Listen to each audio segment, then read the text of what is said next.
Okay, so welcome to week 1 of your Hexa-cardigan. Excited to get started on this. So the first colour I've used is a Bellissima by Stylecraft double knitting, and it's in shade 3977 Papaya Punch. It is quite a thick double knitting.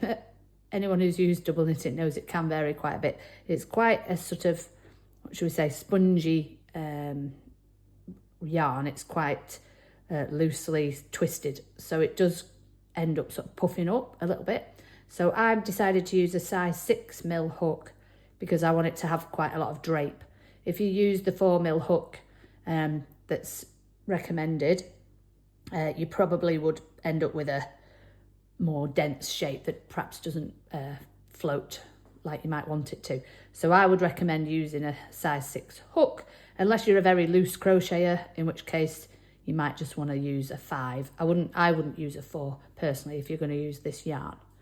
Okay, so if you are an absolute beginner, it would be best to have a look at my granny square tutorial on my YouTube channel before you attempt the hexagon. But if you've been to one of my workshops, if you've been to one of my workshops face to face, we'll have done the granny square. And if you've already followed my online tutorial for the granny square and you feel confident, then yeah, carry on and we'll do the hexagon. Right, so we're going to put our slip knot onto our hook and we're going to crochet 4 chains. 2, 3, 4. So that's going to make the initial starting circle. So when you push your hook into that first chain, I like to make sure that both strands of the one half of the chain are over the hook and one strand underneath. I find that a little bit more secure than just going through one loop. But don't beat yourself up if you can't get it through correctly and you can only pick up one strand. It's still going to be okay. Okay, pull the yarn through to slip stitch that initial starting ring together. Then I always flip the tail so it's not in front of the working yarn and it's more out of the way than it tries to be. I know it is a lot. It is in the way all the time, the tail at first, but yeah, in that position it can be a bit less bothersome. Right, I'm going to give you some options now about the first stitch we do, because obviously it starts with trebles, so I'm using UK terms here. In fact, I actually will switch to American terms just because I know online it's probably going to be a lot more American people following. So if that's okay, I'm going to use the American terms. So that double crochet is the UK treble. So that's the tallest stitch that we use in this pattern.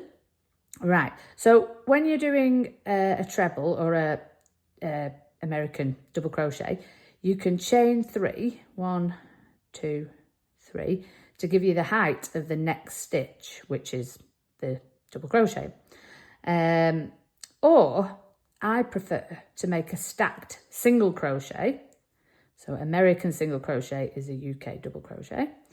So we go back to our slip stitch together loop, and rather than chaining, we're just going to go into the big space, yarn over, pull through, and you'll have 2 loops on your hook to make your ordinary single crochet. So make an ordinary single crochet, but because we didn't chain one, that single crochet is sort of tipped over to one side because that top part is pulled down, which is what we want for the stacked single crochet.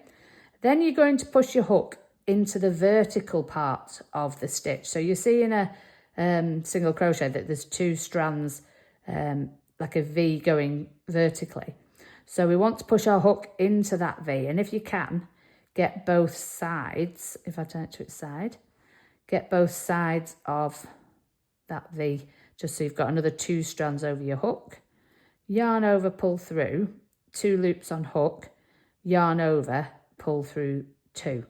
And that gives you a stacked single crochet that then gives you a nice stitch to work into when you finish your row, because you've got a single crochet sitting on top of a sort of sideways single crochet. Okay, and that also mimics the look of a double crochet a bit better than a chain 3 does. So when you see the cardigan finished, I think chain 3s can look a little bit obvious to the trained eye, whereas the stacked single crochet can look a bit nicer and fit in better with the double crochets. Right, so we've got our first one of the first cluster of 3. Then we're going to yarn over and make another double crochet. So that's 1, 2, and then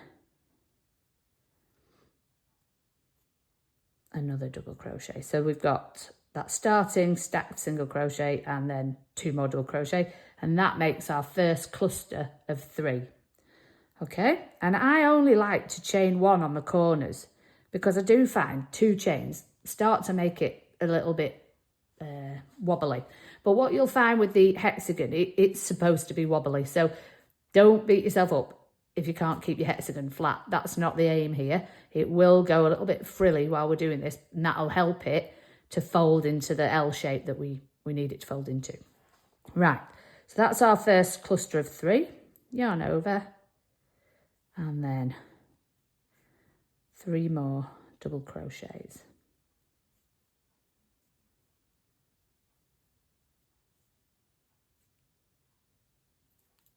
And then a chain.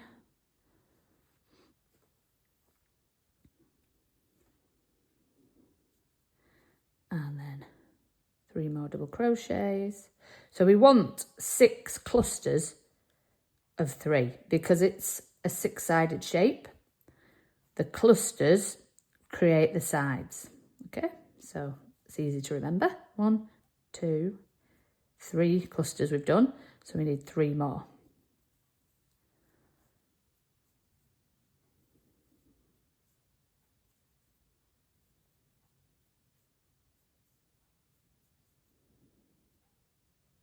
Four,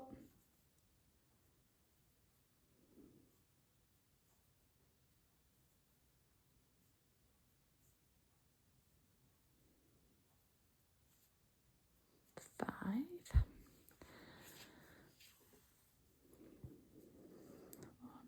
2, 3, 4, 5. So yeah, we've only got 1 more to do. Chain 1. And we'll make our last group.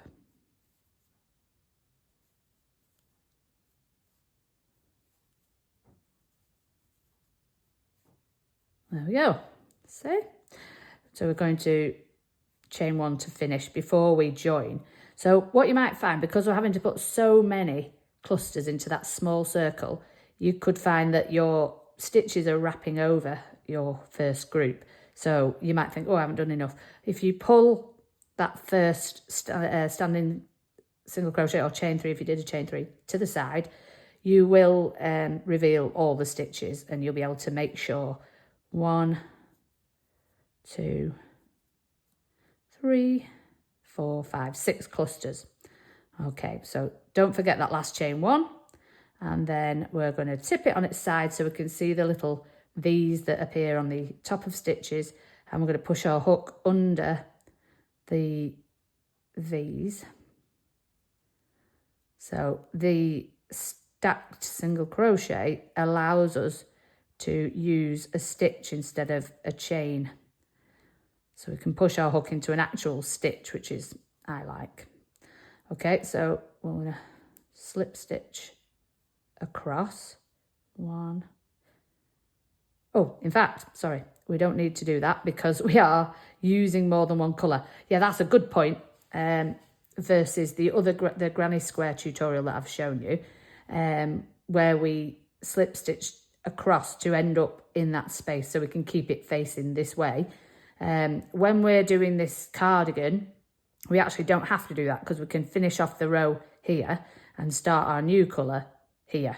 Okay, so let's get some scissors. So we'll leave a long enough tail to sew in. Oh, the evil of sewing in. In fact, I'm going to be a very good girl and I'm going to sew in my ends as I go along, because it is actually much nicer when you get to the end of your project and you don't have millions of ends to sew in. So I'm sure you know how to sew your ends in, but we can do that. If you don't want to see this bit, you can always just skip past. Just fast forward it a little bit for the next row. But yeah, so we're just going to take a large eye needle, and this is a good opportunity. If you want to, you can close that hole up a little bit by cinching it together with your tail end. I personally don't mind if there's a bit of a hole in the middle. Sometimes looks okay. So we just want to do a few little stitches over and over themselves, just to make sure that that isn't going to find its way out while you're wearing your cardigan. So we'll snip that there. Something to point out as well, this is such a brilliant pattern because you can tailor make it to fit. So we're just going to keep going with the hexagon and trying it on over your arm. I'll demonstrate how to do that later. Because once you've got the depth of the arm that you actually want, you can then stop doing your hexagon and you can start to join your cardigan together. Typically, this does not want to thread. Yeah, so if you want to make this for a child, you can do as well. You just obviously need to keep trying on the hexagon over whoever's going to be the lucky recipient of the cardigan, over their arm until you get the arm depth that you want. Because that is what's going to govern the rest of the cardigan once you know what sort of arm sleeve depth you want. Right. So finished off those ends. Feel great about myself for doing that because I don't normally do that, and then I just can't wait to carry on, and then I end up regretting it when I've got loads of ends to sew in at the end. Right, so my next colour is the pale coral, and it's actually called Perfectly Peach, and it's, again, the Bellissima. I haven't just used this yarn, so I'll let you know what each yarn was. Okay, that's the Bellissima. And then we can actually join the next colour in to any one of these chain spaces, but I do like to keep the stacked single crochets together if I can, but you don't really need to. It's just my preference. Right, so if you haven't joined a new colour in, there's a few different ways of doing it, but I like to just simply put my hook into the chain space and then leave a decent tail for sewing in, and then I just pull it through without making a knot. You can make a little slip knot first if you want, but I always find that it's hard to disguise the little knot that's created at the front, so I prefer to make another single crochet, stacked single crochet. This time we will have to just make a chain one because otherwise our yarn will slip out because we haven't made a knot. Okay, and then we're going to go into the space and keep your tail end to the left side so you can trap it in as you make this first single crochet. Like that. Okay, and there's our sloping single crochet, and then we're going into the centre of the stitch vertically and then making the next single crochet sitting on top. So now, because we worked over that, it's not exactly secure. I certainly wouldn't leave it like that and then wear the cardigan. We will need to sew this end in when we finish this round, but it's secure enough not to come out. So I wouldn't continue working over that tail. I'll move it out the way now, and then we'll do 2 more double crochets. 1, 2. Okay, so we made our first cluster of 3, and then we need to make 2 clusters of 3 with a chain in the middle in every space on this round. So chain 1 and do another cluster of 3 into that chain space.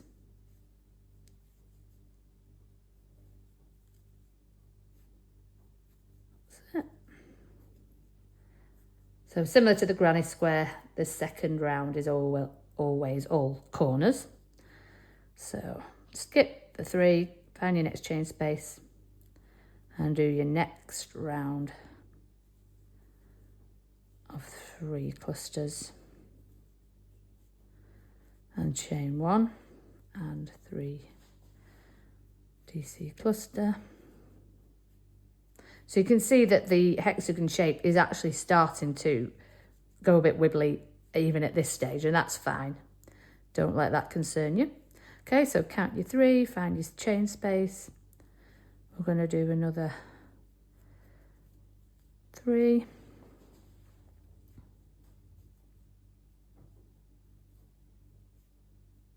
Chain 1 and another 3.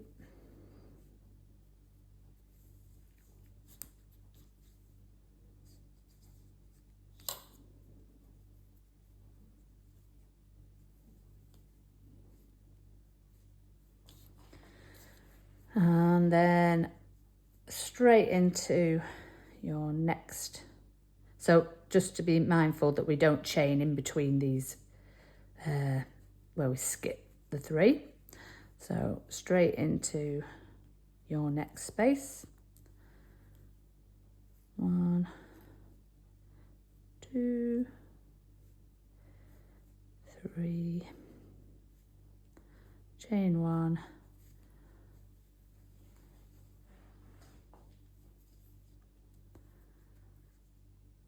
and then another 3, 1, 2, 3, and then we're skipping 3 into that space. So obviously with it being 6 sides, it's going to take you longer than doing your granny square at this stage.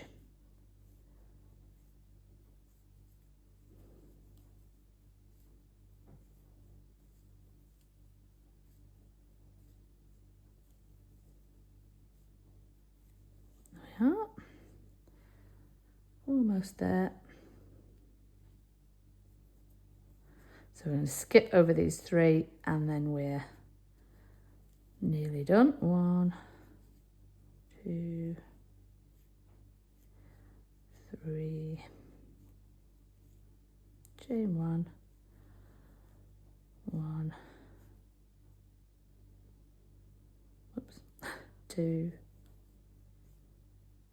3. Okay, so we've made it all the way around.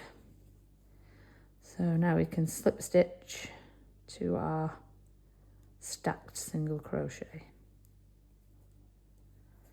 Okay, so yeah, you can see that shape just going a little bit wibbly now, but we're doing the right thing. We've got our 1, 2, 3, 4, 5, 6 sides. Okay, so we're going to cut the end off again. And I will now sew the ends in, but I won't do that on camera. Save you time. And then our next colour is going to be yellow. So this is the same yarn, the Stylecraft Bellissima, and the name for this is the pale yellow. Right, so see you in the next round. Right, so we're up to round 3 now. So I'm going to find my stacked single crochet and I'm going to put my hook in the space next to it, and I'm going to make my next, bring in my next colour. Okay, so the yellow, chain 1 and then stacked single crochet.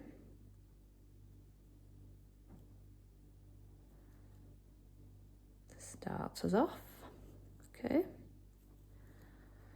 and then I'm going to take that tail out of the way and then do my 2 more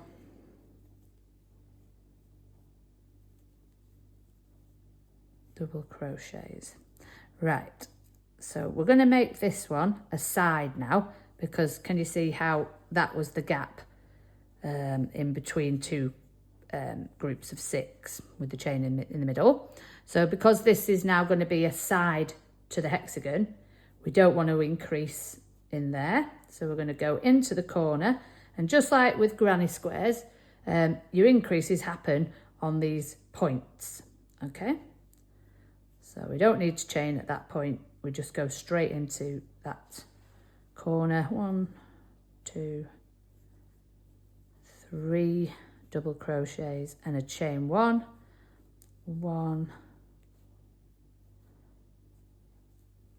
2, 3 double crochets, and then we're going to go into this side again. So we only need to do 1 cluster of 3 in that side. Okay, so 1 cluster of 3.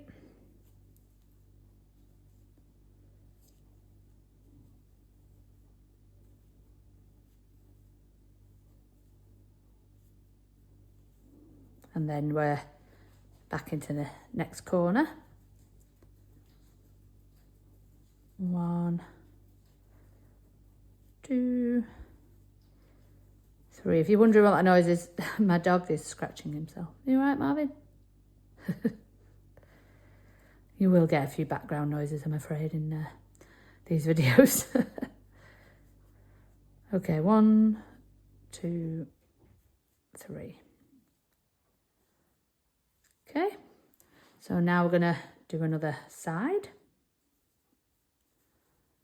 1, 2, 3.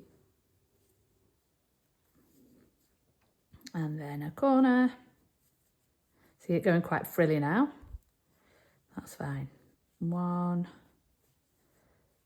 2, 3. And a chain. Another 3. 1, 2, 3. And just like with the granny square, the more rounds you do, the less corners. Well, you do the same amount of corners, but the less often you do in a corner, because there's going to be more clusters of 3 along the sides of the hexagon, but only ever the same number of corners. Okay, and next cluster. 1, 2, 3 with a chain and another 3.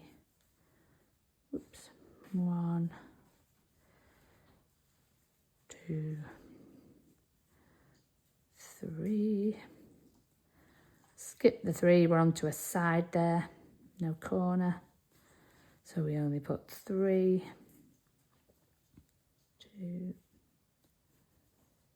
3.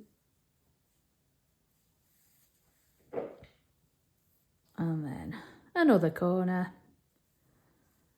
When you're used to doing granny squares, it does feel quite long doing a hexagon because you're used to, especially at this stage, being able to complete a round quite quickly. 1, 2, 3. Into that space. 1, 2, 3. So we're coming up to our last corner, and you can see it is quite frilly now, but that is going to help us to fold it into the L shape that we need to fold it into. So without chaining, we're going into our last corner. So we need 2 groups of 3. Separated by a chain 1.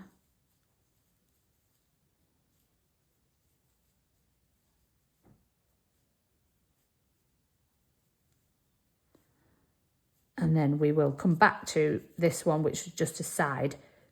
We started in a side rather than a corner. You could start in a corner every time if you want to, if that, sort of helps you concentrate on the shape. But it doesn't really matter where you start, as long as you do the right thing. So if you start in a side space, you need to just do a cluster of 3. If you start in a corner, you need to do the 3, the 1 and the 3. All right. So now that I've shown you this round, all the subsequent rounds follow the same rule. So doing your 3, 1, 3 in corners, doing your 3, cluster of 3 on sides. Okay, so as long as you obey that rule on the next few rows, you're now just going to keep increasing the hexagon until you've got the arm depth that I was talking about earlier. So if I finish this round off, and then I'll show you how to fold it so that you can start looking at the sleeve depth. Obviously, unless you're making this for a doll, which I have actually done. I made my daughter's doll one. Then, you know, you're probably going to be going for a while until you actually do want to fold. Sorry, I'm just struggling a little bit. I made my single crochet there a little bit tight, but I've got in there now. Yeah, so if you are wanting to make it for a doll, you might want to start looking how deep the arm is. Oh, made myself a pickle there. Right, moral of that tale is don't make your single crochet too tight at the beginning. Right, so I'm going to slip stitch that last part together. Right, so snip the end off, and it really does pay to keep sewing your ends in at this point. I know it's boring, not exciting at all, but yeah, if you leave them all till the last bit, you'll feel even more fed up having to sew them in. Right, so before I sew those ends in, I'm going to show you how to fold it. So we want to create this L shape. It's not quite an L shape at the minute because it's only a small number of rounds, but you can tease it into position so that you can see an L shape starting to form. So obviously, because it's folded in this way, your seam is going to be a bit unusual because it's going to be on the outside of your cardigan. But there's a way to join the granny squares that looks really nice and gives a sort of nice feature to the seam, rather than it just being a big bulky line, which you wouldn't mind on your underarm, but you wouldn't really want to see on the outer edge. So I'll show you that obviously when we come to the stage of sewing it together. And then this part you might already be able to see, and I do think it's amazing. This, like I say, I didn't come up with it. It wasn't my design, somebody else. Probably a long time ago came up with this method, but it's brilliant. So this is like the bottom part of the cardigan. That would be the opening at the front, and then that would be the back. So when we come to make the cardigan, if you decide you don't want the edges to meet at the front, you'd rather it had a bit of a gap like the one that I based this on, but you can have it however you want. You could increase just here to make the back a bit wider, and then we'll make our edging around the back of the neck and down, but you can also keep it exactly the same if you want.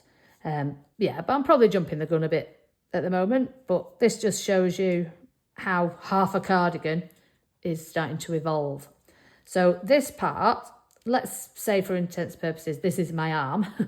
So we want to put your arm, with your armpit there obviously, into the L shape, the top of the L shape, and close it until you're happy with how it fits around whichever size arm you're going to be doing this for, whether it's a child or an adult.